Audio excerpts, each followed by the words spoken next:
Okay, I've just recorded an improvised discussion about arrogance and humility and wisdom, and now while it uploads, I will talk about the view of the totality. And here I promote the same books at the beginning of every video, because here I will talk about ethics. I'm not sure that I'm the proper person to talk about ethics, but if I had to define ethics, I will do in my videos. I will just say what I do, and then people do whatever they want. Here's about the psychology of white people.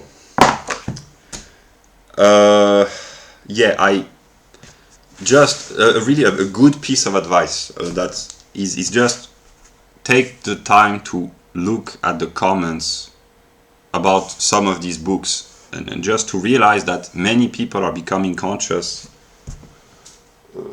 of the fact that there are problems. I repeat this at the beginning of this video, and as of now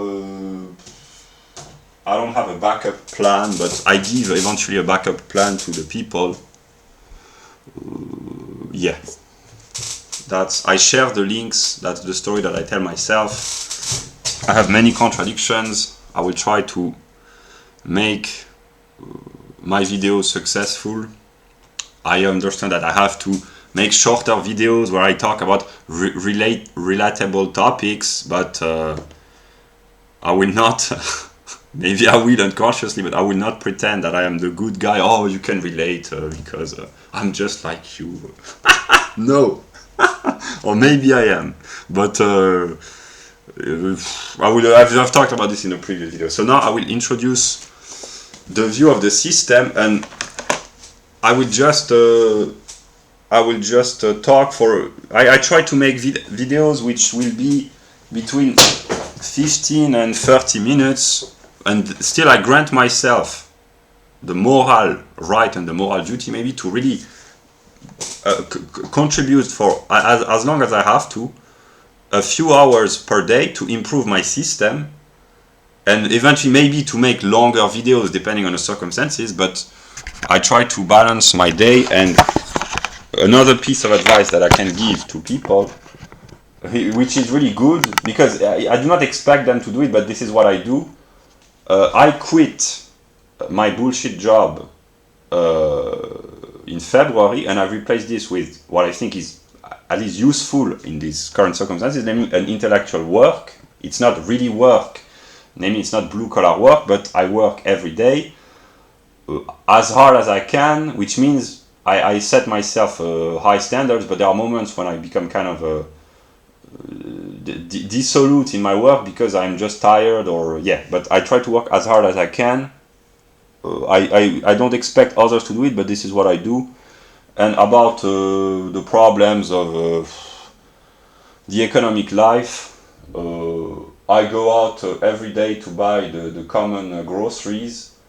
I try to share my excesses of the goods, not the goods in the sense commodities, but the good things that I have in excess. I try to share them. I have too much money, too much knowledge, maybe too much intelligence, although I can be stupid, and maybe too much light. And what I have in excess, it's not very difficult to share what you have in excess. So that's what I do. And here, if there are people who are either libertarians or Protestants who watch this, if they are in a position to share an excess of goodness or good aspects, I recommend them to do so. Share your money if you have too much money, your food if you have too much food, your books if you have too much books, your skills, whatever.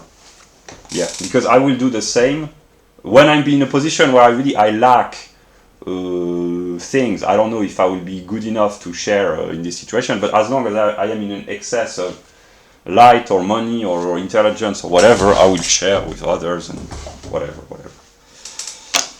Yeah. And here, do I have to play the good cop, the good cop, bad cop, or routine as they call this? If you have a job which is really useful, that's what I think. You better keep working as hard and as long as you have to. Yeah. And here I'm serious. Yeah. What is a useful job? Yeah. That which is not a bullshit job. What is a bullshit job? A job which, if it disappeared more or less smoothly, the whole of society would think would be better off. Yeah. So here I understand that people who they will not be able to. That's a test. We are the 2nd of October. It's the end of the afternoon. That's really a test. But I will use this as long as. Actually, I keep improving my tools. If I am given the opportunity to improve even more, I will do it. But I will not spend many hours trying to make a really. Here it's sufficient for me, and the important is not to see, it's just my commentary. So I understand that people, on an aesthetic point of view, it's not very pleasing because first you don't see anything, but what is important is the commentary that I will provide. So what is this? That's what I will use in probably my coming videos for myself to clarify my own view of what a society is. So I will just offer a commentary. And if people are interested, I just would like them to focus on what I say, and I will read what you can't read because of the lack of quality. But the important here is just to understand the idea that I'm trying to share. So let us begin by promoting other books. So here it's the view of Objective Geist, which is the realm of institution. So that's the formal presentation. It's not. It's partly rigorous in a sense that it encompasses the view of the totality of what a society is, or a country from an institutional standpoint, not from a geographical standpoint, nor demographic, but institutional. And here up there we have Absoluter Geist, namely art, religion, and philosophy. But all the rest that I will comment for at least 20 minutes is the institutions. And now I will try to provide some context, because this is part of my ethics, one might say. I am partly frustrated sometimes by other YouTubers because I don't know who they are, not their empirical self, but where do they talk from? What do they know? Why do they have the views that they have? What are they aware of? And I cannot blame this on others if I do not provide the context for myself. So I will put the link to the most important intellectual videos that I've provided. So just I would like to be able, in the shortest amount of time possible, to share the greatest amount, the most the highest proportion of quantitative information about my view of what a society is. And here it's a test, so I will see how long I have to talk to make the totality broadly intelligible. And I will begin by stating the obvious, namely, imagine that this is a singular country, the United States of America, for instance.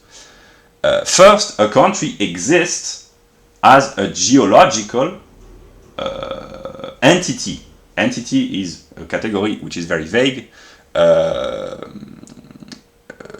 yeah, entity means probably it's a geological determinacy. It's a thing in a realm of geology, namely a country first exists on a land, a piece of land, on a geographical determinacy. One can imagine libertarian countries in a offshore metal shell. I don't know how you call this. There are libertarians who have thought about creating artificial countries in the middle of the ocean or the sea, like petrol, oil shells. Yeah, but usually countries they are grounded precisely on an earthly plane. They are somewhere within time and space on planet Earth. Most of them. Then there are the people who live in Cuckoo Land, where maybe there is a, yeah, but most countries, yeah. So that's the first moment. Then the second, which is the realm of subjektiver Geist. A country is inhabited by a population. And here I will promote some books. Sociobiology by Edward O. Wilson. So that's the transition between nature, namely animals, non-human animals, or humans as, strictly speaking, animals, and humans as social beings. So that's the transition between nature, in the sense of biology, and sociology, which is partly tied with anthropology. Here are another book. Here is a book which deals about genetic differences within humans. Yeah. Here's a recent book about the question of genetic differences, a moderate book by a writer. And finally, so this is the realm of subjektiver Geist, namely anthropology, and also there is phenomenology, and finally psychology. And here is psychology in the realm of subjektiver Geist as well, evolutionary psychology, the new science of the mind by David Booth. Yeah. So here it's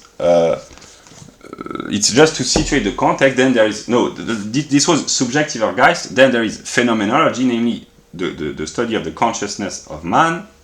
Then there is psychology as commonly understood, namely tendencies, behaviors, the inner intricacies of the soul, and the IQ, etc., etc. What Peterson talks about. Yeah. And now, out of subjektiver Geist, so anthropology, in the broadest sense, phenomenology and psychology, emerges a collectivized, not in a sense of socialist collectivism, but a collective life, that which is called objektiver Geist. And what is objektiver Geist? It is the exteriorization in the realm of institutions. An institution is a collective entity which has the power, which is granted the power by the people who trust this institution to regulate the behavior of humans. That could be a formal definition. So the institution, the judicial system, the Supreme Court, the Senate, the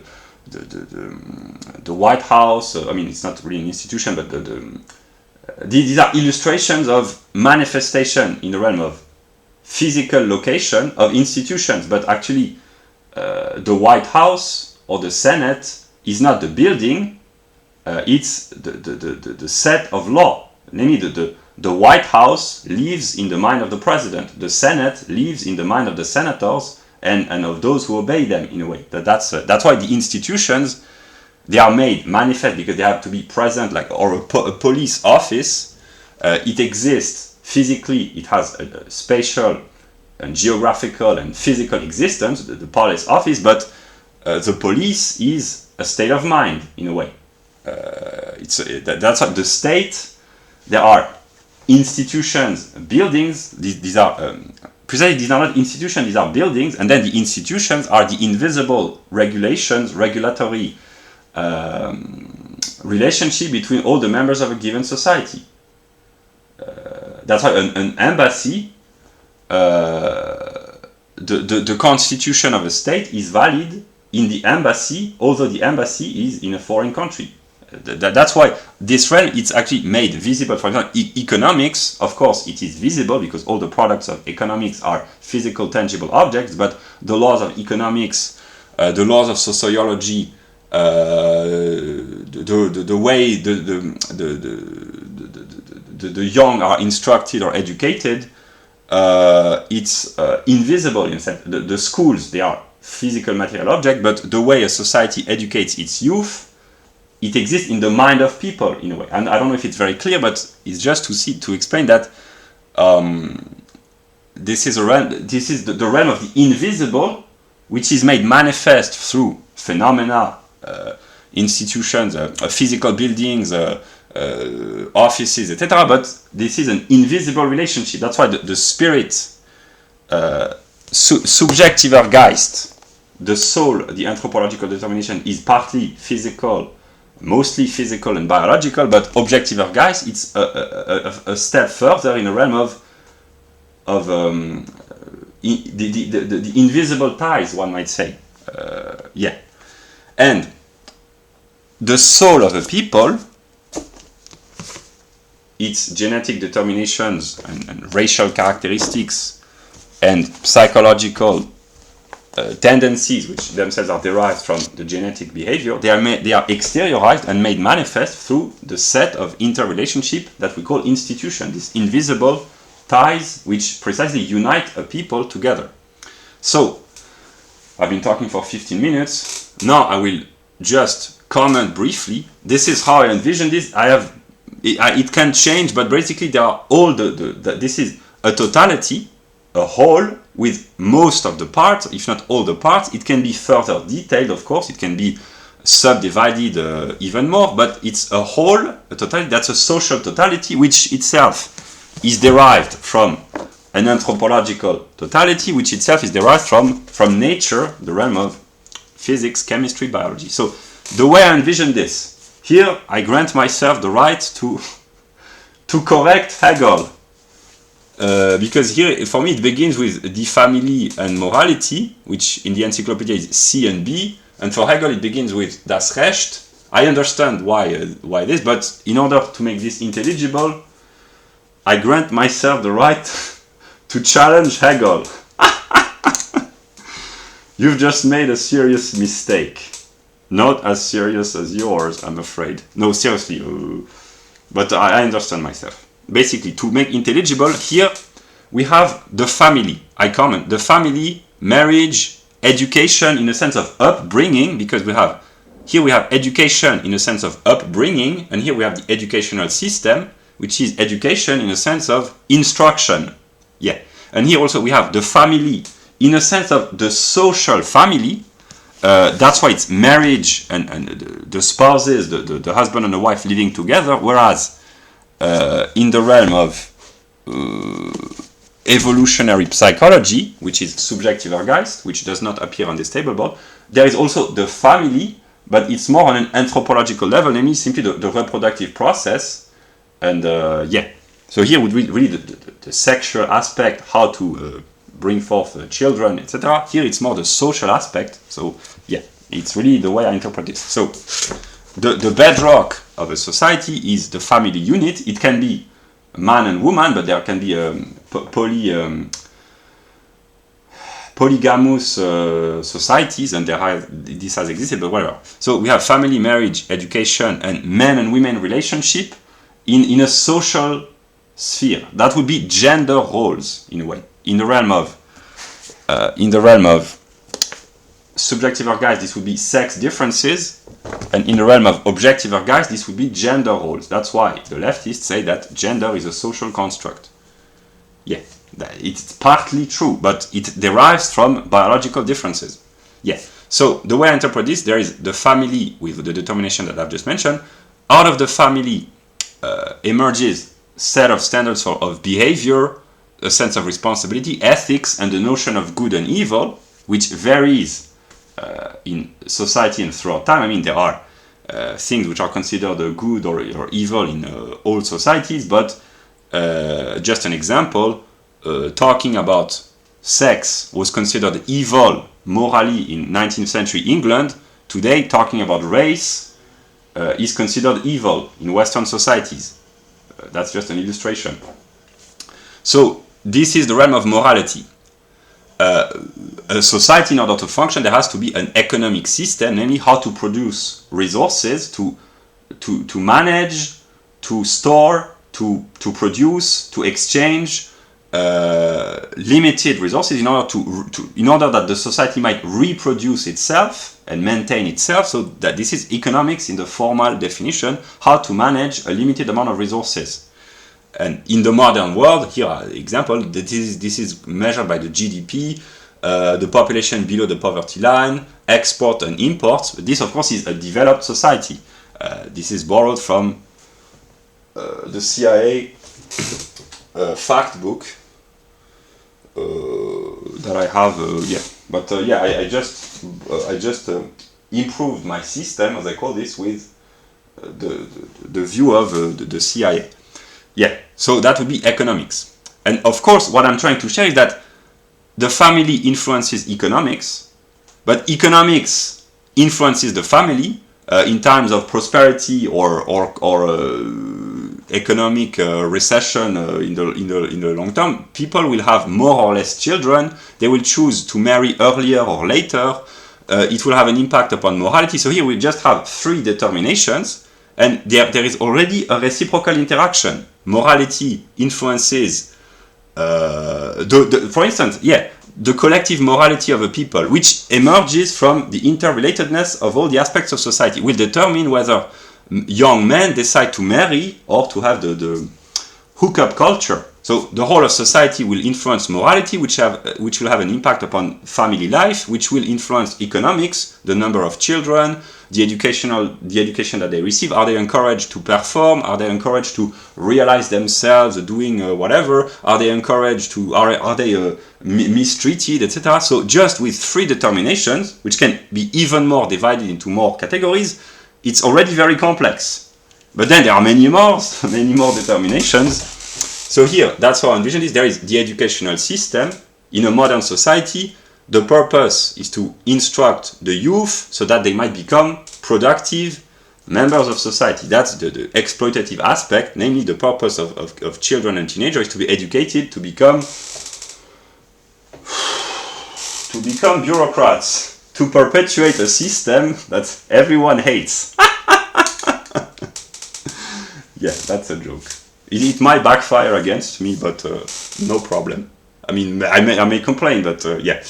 So here's the educational system. Here the subcategories, I will not detail, it's just educational expenditure, so the percentage of the GDP. So the GDP, here there is budget, government budget. Here's the percentage of the GDP. Okay, I will not, because it's already too long, I will simplify just to see the view of the totality.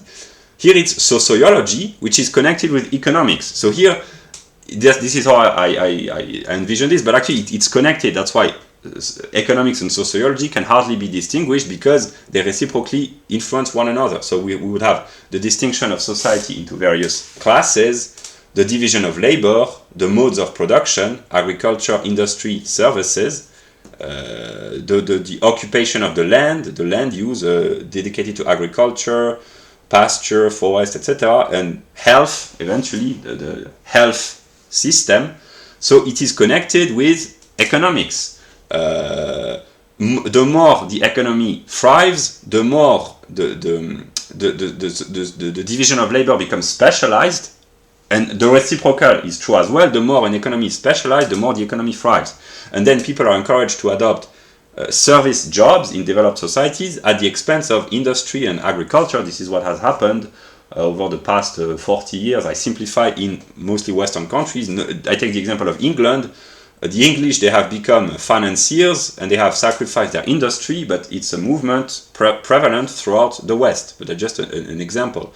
And it's the result of a political will, media scheming partly, the development of technology, which has enabled the stock exchange, etc., change of globalist institutions. So that's just to illustrate. Then here we have law, the judicial system. No, I will begin here. Das Recht. Here we have rights. It's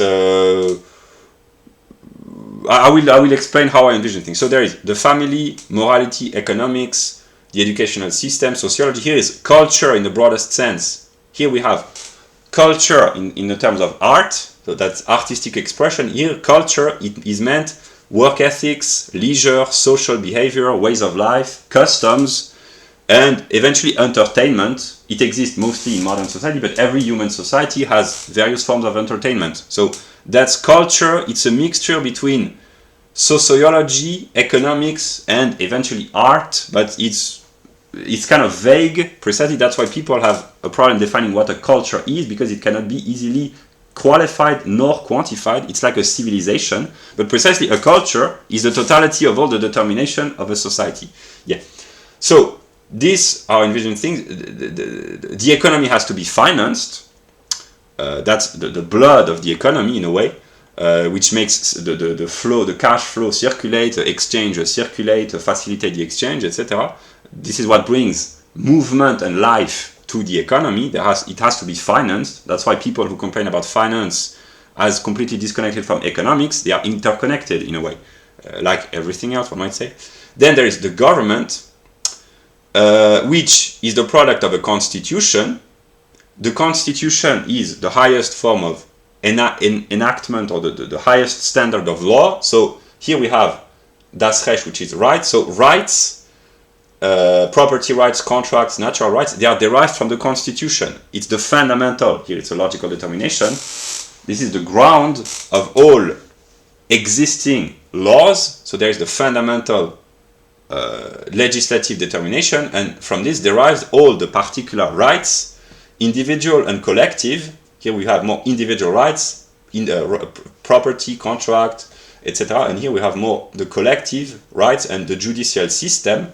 So here is really the fundamental determination of justice, and here are the particular aspects of the judicial systems. And here we have the police, the prisons, the mental asylums, and here we have all the problems, crime, terrorism, illicit drugs, mafia, gangs, etc. So the people who perpetrate crimes, they are sent to prison if the society functions. And if it dysfunctions, there are gulags, and if it functions very well, there are no criminals. So there are then we have energy. Here it's a determination of nature, but it's what enables to also to make the economy function. Electricity, crude oil, natural gas, refined petroleum products, and each time there is consumption, import, export, reserves, etc. I borrowed this from the textbooks of the CIA, the handbook. So the energy is these are the physical products, or the physical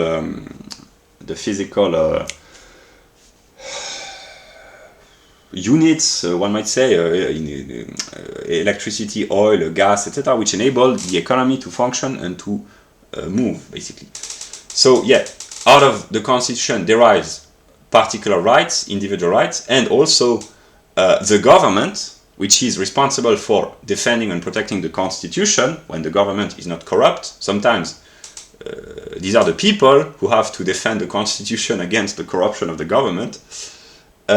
Separation of powers, so that would be the universal in particular branches: executive, legislative, judicial. Those who enact the laws, those who vote the laws, and those who make sure that the laws are respected and condemn the outlaws and the criminals, etc. And here, politics, so the entire, what I call the political circus, in America, Democrats versus Republicans, in England, Tory versus Whigs, Republican and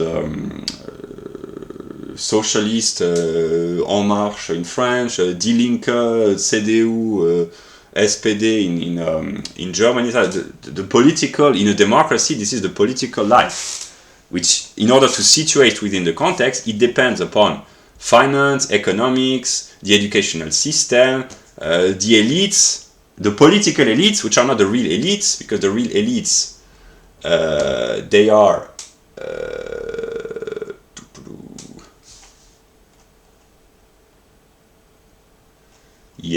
I understand. There's probably the monetary aspect. It's supposed to be here.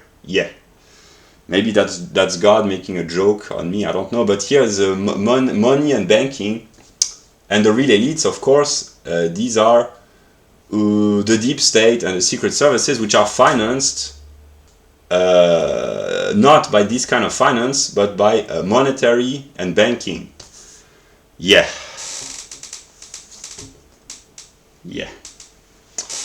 I understand that partly. I understand. I continue. I will not let myself be distracted by this kind of I continue. The government, so the government is influenced by all the other determinations and reciprocally influences all the other aspects. But depending on the society historically, or depending on the society, the power can be in the hands of the financiers or the deep state, or in the hands of the politics. That's a long debate. Who has to hold the power? Is it the bankers or the politicians in the modern world? In democratic societies, the politicians, they have almost no power. They obey the hidden hand, one might say. And then there is the politics on the national scale and politics on the international scale. This is geopolitics, military, diplomacy, and eventually world history. Here we have the media, who obey partly finance, and the bankers, they are here, they're supposed to be here. Not with the atheist precisely, but I understand myself. The media, who obey partly, they are supposed to contradict the political power and to denounce the crimes, the problems, etc. But in most modern societies, they are in league with the government, and they are responsible for spreading the ideology, which would be translated in behavior, morality, responsibility, ethics, which shapes the mindset of a people. And they have the media, they are the real power in modern societies, because they control the mind of people through the mediation of technology.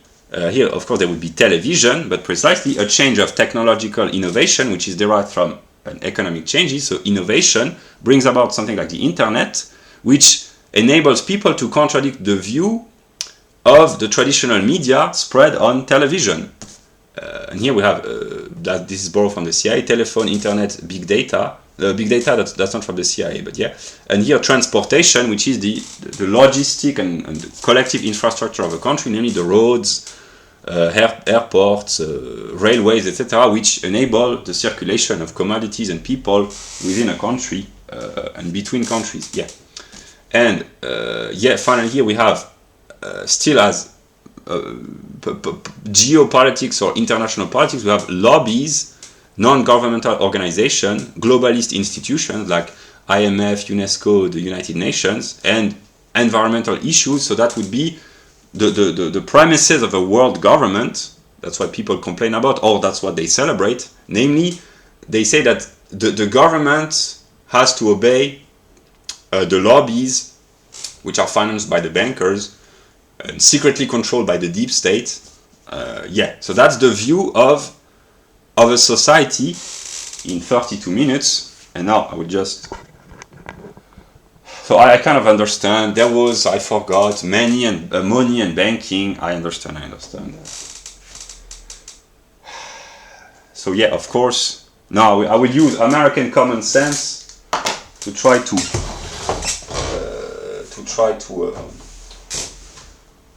fix. At this point, I don't know if it's. This is the kind of insanity that that happens. If I make a mistake in a video that I consciously try to, and I still do, to share, in order to precisely to share the greatest quantity of information in the shortest amount of time, and I will not edit my videos except if I really decide to work thoroughly on the videos. But this is part of how I function in the way I work.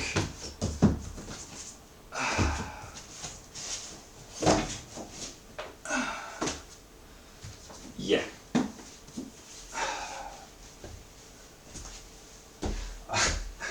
I wanted to make a joke. Where is Ron Paul when you need him? But actually, he's on the internet, on Ron Paul Liberty Report. But I have other books which are probably inspired by his struggle against the Fed.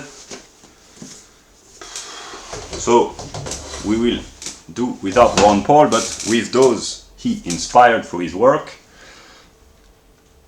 I can be quite... I am resourceful. I mean, I am just showing my books, but how the Fed, banks, and governments steal our money. So here, of course, there would be the central bank, money, etc. And here, American common sense. It seems that they never run out of common sense. These Americans, very resourceful. If somehow, somewhere, if there can be happy moments in my relationship with America, hopefully there will be. The Americans, partly they will love me, I think. Partly, at least. Some of them.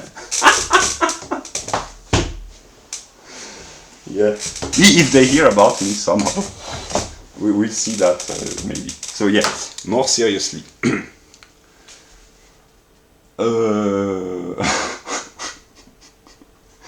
I will grant myself 2 minutes to talk about what I am doing consciously, not with this video, but the process. I am trying to promote my videos about the what I call the German CIA, to eventually take control cognitively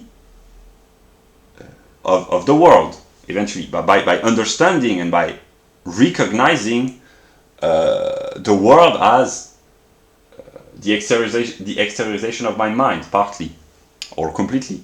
And the purpose, I said this in the video that I published this morning, that basically I would like Stella to peacefully watch my videos. So when the Americans, eventually they will have to, I guess, at some moment, they understand what I'm doing, that I'm trying to scheme on a table board with pieces of paper, with nothing but books and a German metaphysical textbook, and yeah, and that I'm trying to basically to take over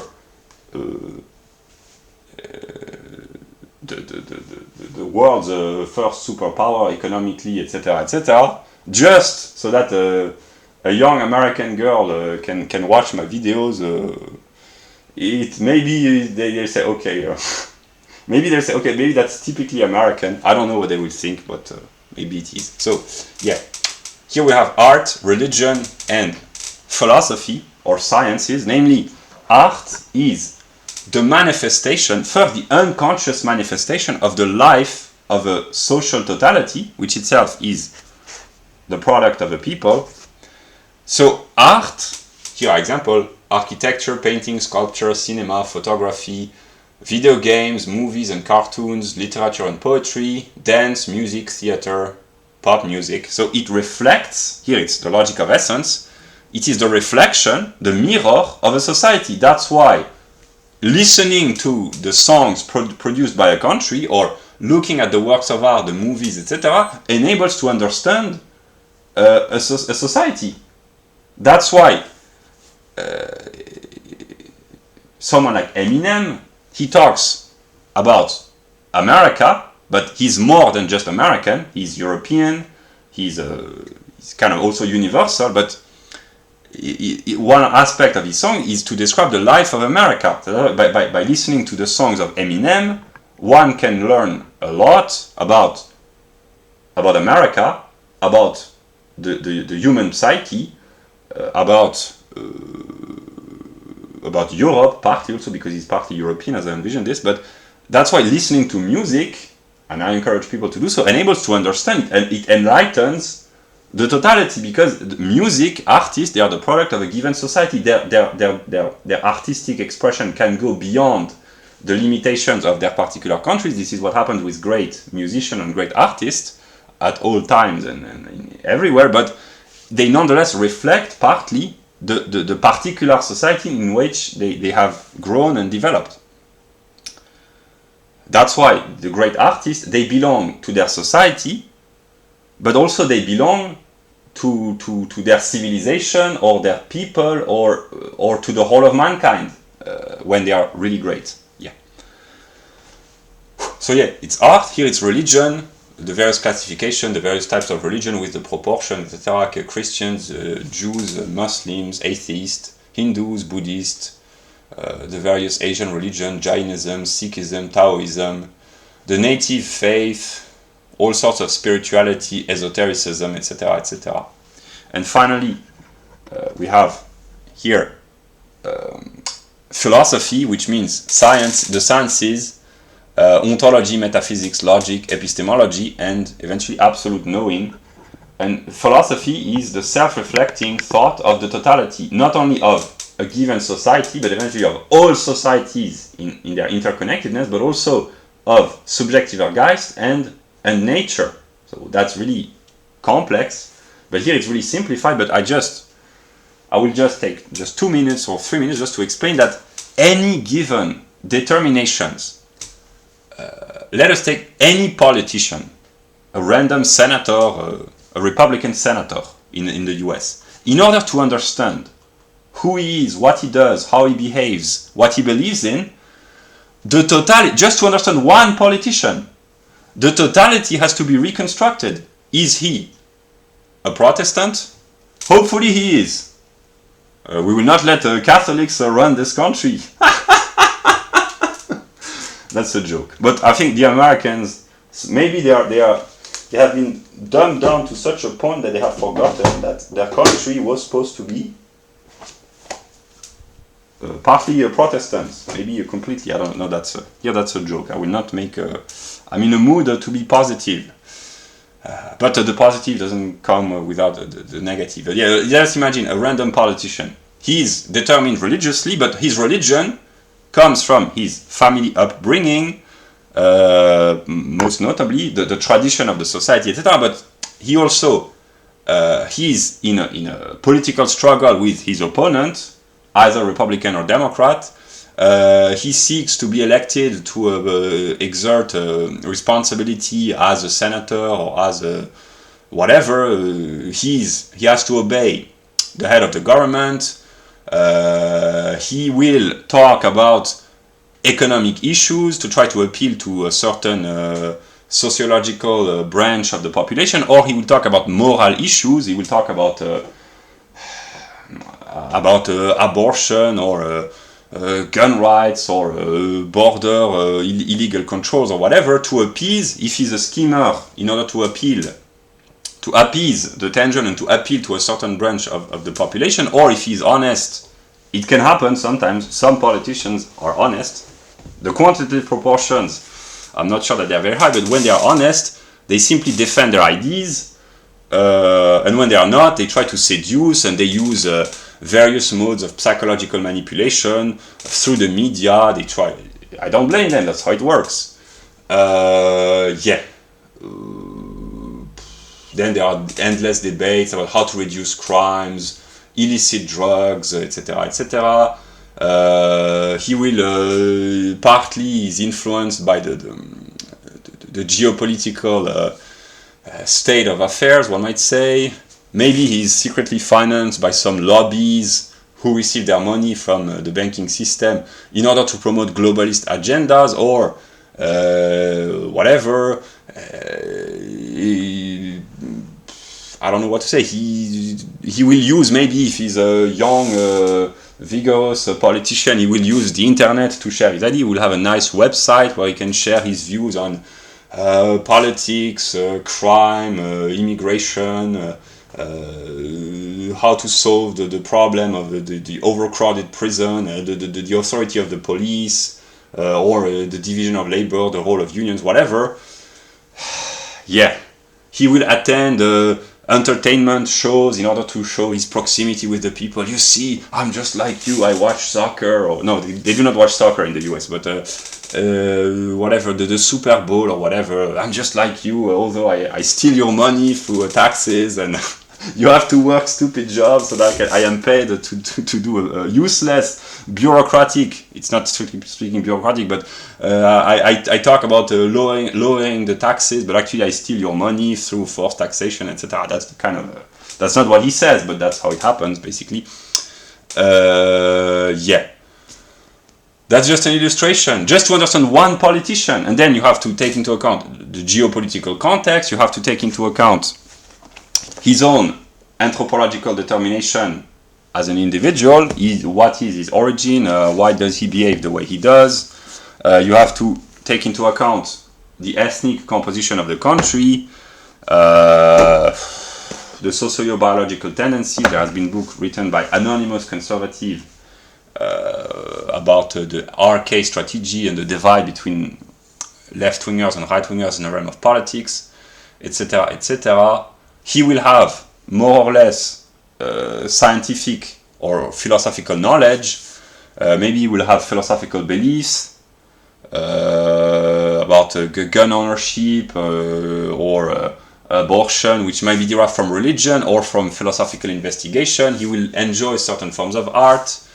He will have a personal, private life with his family or whatever. Depending on the number of kids that he has, he will be more or less Republican or Democrat, or he will promote more or less immigration, etc. It's just to understand one individual. That's why here I express an opinion. I will use one of my books. That's why democracy, it's quite complicated, because I don't believe that I don't think that the average voter is even remotely aware of all here is just formal, all the determination that have to be taken into account to judge the quality, not in the sense of to qualify, but really to judge, namely to say whether or not a politician is adequate. I'm not sure that the average voter in a democracy knows broadly what ought to be known in order to judge whether or not any given individual politician is fit to run the country or not. I'm not talking about the one competing for a government office, but just a senator or whatever. And I'm not sure that the senator is vaguely even aware of the method of knowing. That's why I understand why people might criticize democracy and blame this on God. I mean, it still functions partly depending on what you call success. Yeah, but it's also some sort of partly a failure, depending on what you call success. Yeah, so that's just the formal, it's been 47 minutes now, it's just the formal presentation of the method of knowing, just in the realm of objective Geist. Then there is subjective Geist and nature and logic, and yeah, that's what I could say. Okay, it's been 47 minutes.